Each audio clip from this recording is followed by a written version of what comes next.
According to reports, the number is expected to go above 40, and it has been labelled as one of the deadliest attacks on the security forces in Jammu and Kashmir in the last 3 decades of insurgency in the state.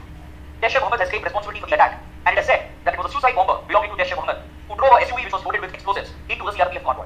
The CRPF bus which was hit was part of a convoy which was travelling on the Jammu-Srinagar highway, and considering the nature of the attack, it is expected to increase tensions between India and Pakistan. So as a result, the topic becomes very relevant for our GS paper 3 under internal security.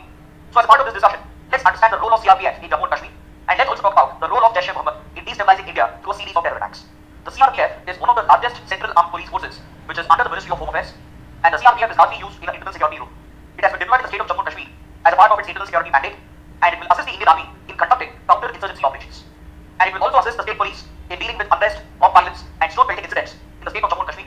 And CRPF has also been deployed in the Naxal corridor to assist the state police forces in carrying out counter-insurgency operations. Now let's talk about Jaish-e-Mohammed. Jaish-e-Mohammed is a Pakistan-sponsored terror outfit.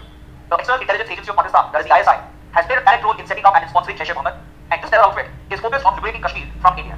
And as a part of its mission, it has carried out multiple terror attacks in the valley, and it has mainly targeted Indian security forces.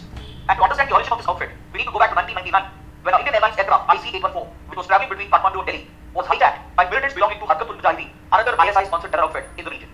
After the aircraft was hijacked, it was initially taken to Amritsar, but the Indian government failed to mobilize the energy to carry out their intervention, and as a result, the aircraft took off from Amritsar and it quickly left Indian airspace.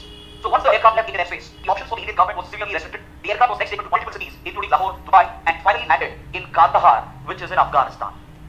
And back in 1999, Afghanistan was under the rule of the Taliban, and as soon as the aircraft landed in Kandahar, the aircraft was surrounded by the Taliban fighters. And considering the hostile relations between India and the Taliban, there was no scope for military intervention to resolve the hostage crisis, and India ended up negotiating with the terrorists by using the Taliban as a mediator, and India had to release 3 high-value terrorists who were in Indian custody. So the terrorists released from Indian custody were Mushtaq Ahmed Sardar, Umar Sheikh, who went on to kidnap and assassinate American journalist Daniel Pearl, and finally it was Maulana Masood Azhar, who went on to set up the Jaish-e-Mohammed with the support of Pakistan after he was released from Indian custody.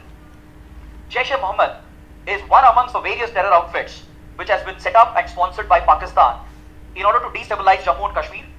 Along with Jaish-e-Mohammed, Pakistan has sponsored the Lashkar-e-Taiba, Hizbul Mujahideen and Harkat-ul-Mujahideen as proxy elements to carry out terror attacks in the valley and across India, and Jaish-e-Mohammed is held responsible for a series of attacks, including the parliament attacks of 2001.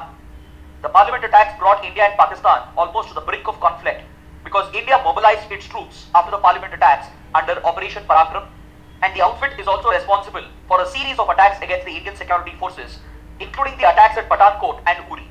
And the organization is designated as a terrorist organization, not just by India, but also by the United Nations, US, UK and many other countries.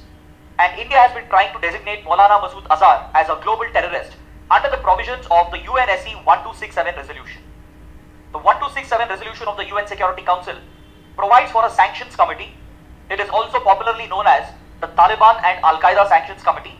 It was introduced by the UN Security Council after the 9/11 attacks to impose sanctions against militants belonging to Taliban and the terrorists belonging to Al-Qaeda. So once an individual is declared as a global terrorist under 1267 resolution, he will be subjected to a variety of sanctions.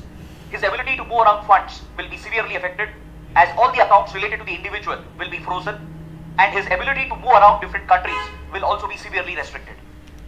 So India has been trying to designate Masood Azhar as a global terrorist, but India's efforts has been blocked by China because China has claimed that India has not presented enough evidence to link Masood Azhar with terror attacks which have happened in India, and India believes that China is just bringing up these claims in order to shield Pakistan and especially the connections between ISI and the Jaish-e-Mohammed, because this would directly prove a connection between a state agency and a non-state actor such as Jaish-e-Mohammed, and it would directly implicate Pakistan's role in sponsoring acts of terrorism targeted against India.